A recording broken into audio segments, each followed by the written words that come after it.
Olá pessoal, tudo bem? Eu sou Jorge Vieira, vou apresentar para vocês aqui o experimento de escoamento de água por um orifício em uma garrafa PET em diferentes níveis, né? O objetivo é observar a influência da altura da coluna líquida sobre a velocidade de saída. Esse é o teorema de Torricelli, certo? Mais para frente eu vou estar explicando para vocês, vou estar trazendo aí uma analogia explicando o que é a coluna d'água, tá? Então, vamos para o experimento. Olá pessoal, novamente, né?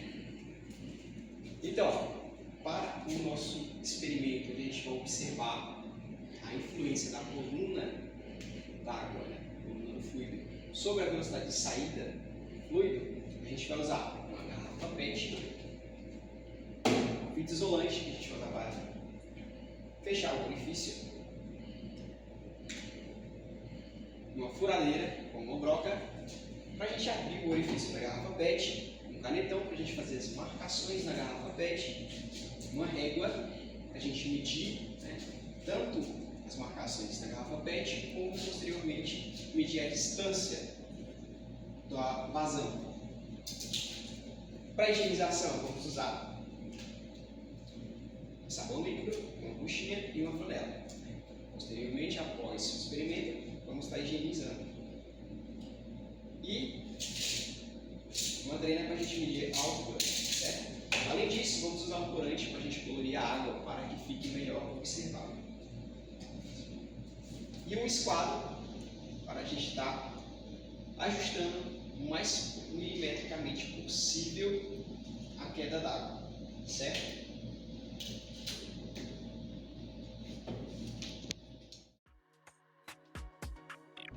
Pode, água. 18,2.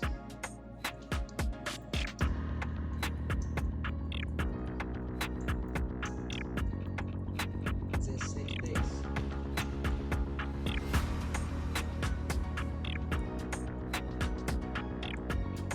16,18.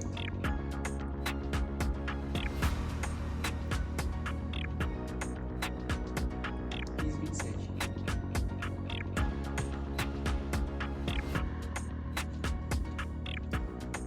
14,35.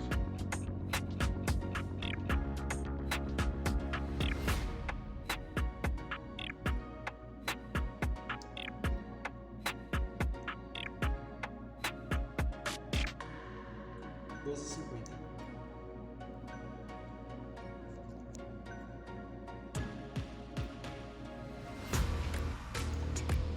11,60.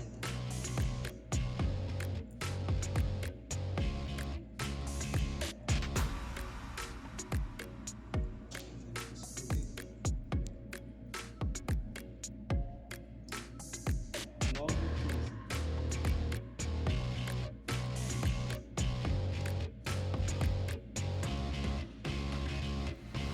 8,24.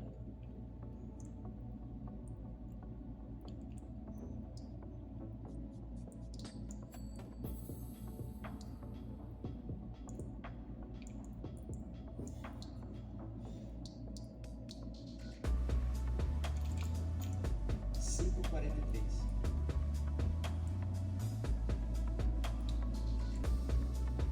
4,50.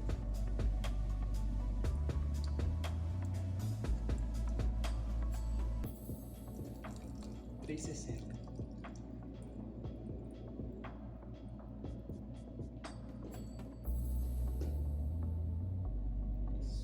Bom, pessoal, para a gente entender o teorema de Torricelli, é essencial entender o que é uma coluna de fluido, né? Uma coluna de um líquido.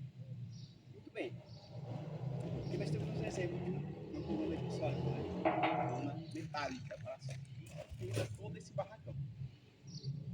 No caso, quando você pega, vou dar um exemplo mais prático, você pega um tijolinho e coloca sobre a cabeça para você carregar, você tem um determinado peso que vai exercer uma certa pressão sobre a sua cabeça.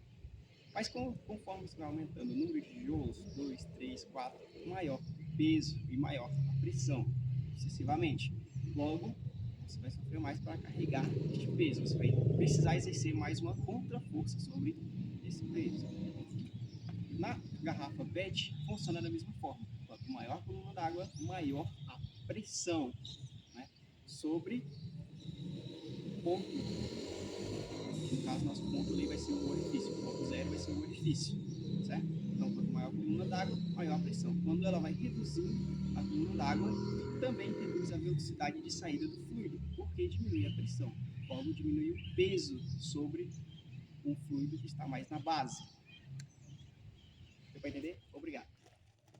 Bom, pessoal, agora que a gente já fez os experimentos, vamos voltar aqui para a planilha já, inserir os dados, né?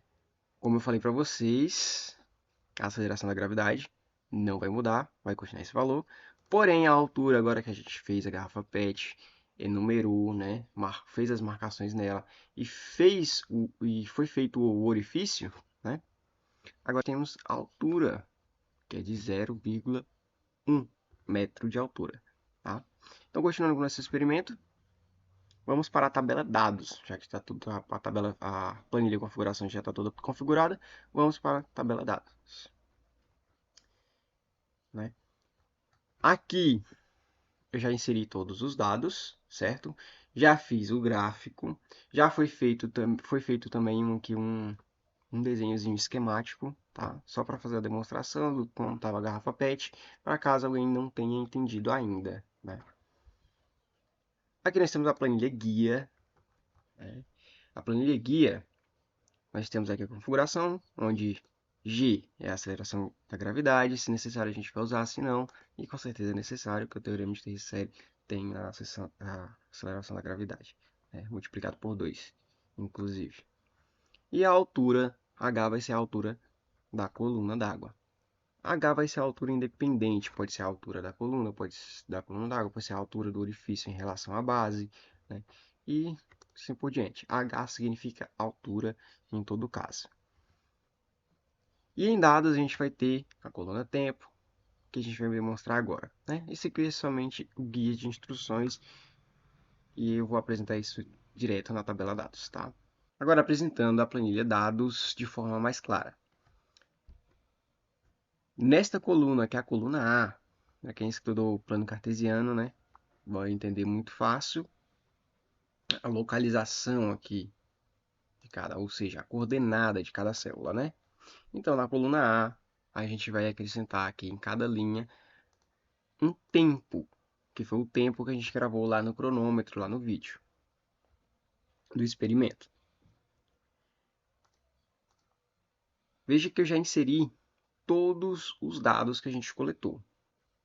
O tempo em segundos, a altura da coluna d'água em determinado segundo. Um exemplo é, quando o tempo estava em 2 segundos, a altura da coluna d'água ainda estava em 11 centímetros, ou 0,1 metros.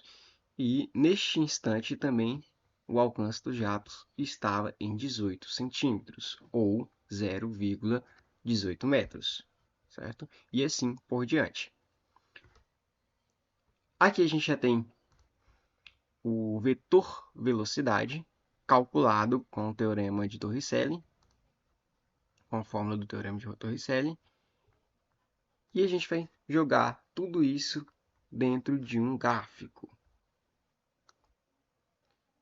Aqui eu tenho um desenho esquemático, né, que foi do experimento que a gente fez.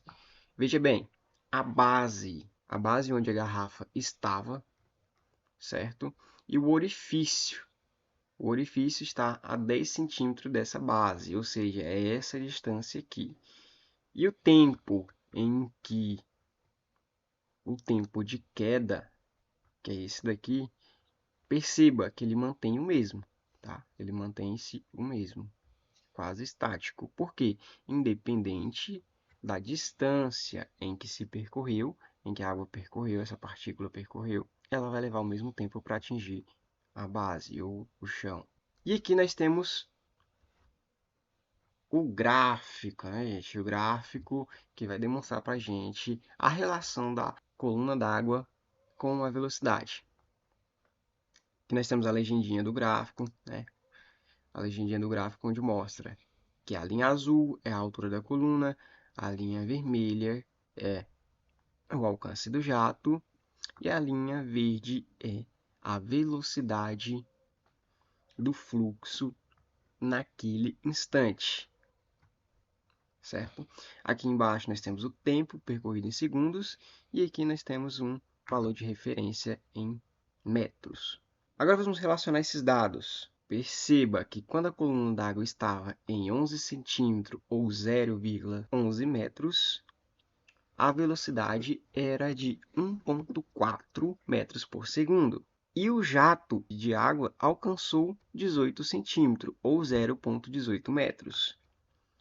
Mas por meio do gráfico, perceba que ambos estão em quedas, todos estão em quedas, todas as linhas estão em queda, né? Ou seja, quando um cai, quando um diminui, o outro diminui também. Eu adicionei também uma linha de tendência aqui só para ficar evidente. Ela fica quase invisível porque a tendência é sempre a queda, né? Você quase não consegue ver. A variação aqui está muito baixa, porque é constante, né? A queda é quase constante. Perceba que quando a coluna d'água está maior, neste caso em 0,11 metros de altura, o jato d'água também está mais distante. Pois veja, ele está em 0,18 metros. Assim como a velocidade aqui também é a maior. Ela está em 1,469 metros por segundo. Quando vamos aqui mais para o meio, lá em 60 segundos, vamos dividir em 3 partes, né? Lá no início, o meio e lá para 2 minutos, né? Os 120 segundos. Então, mais aqui no meio, a coluna d'água já está em 4 centímetros. O alcance do jato já está em apenas 11 centímetros, né? Ou 0,11 metros. E a velocidade, olha o tanto que a velocidade também diminuiu. Ou seja, aqui já deixa bem óbvio que quanto maior a altura da coluna, maior a velocidade de escoamento do fluido. Bom, pessoal, esse é o encerramento do nosso experimento sobre a matéria de mecânica dos fluidos. O objetivo principal desse experimento era provar o teorema de Brooks-Hess, né? Como foi observado no experimento com a garrafa PET. Eu espero que todos tenham compreendido a relação entre a coluna d'água e a velocidade dos fluidos, de saída dos fluidos sobre um orifício. Muito obrigado a todos. Até mais.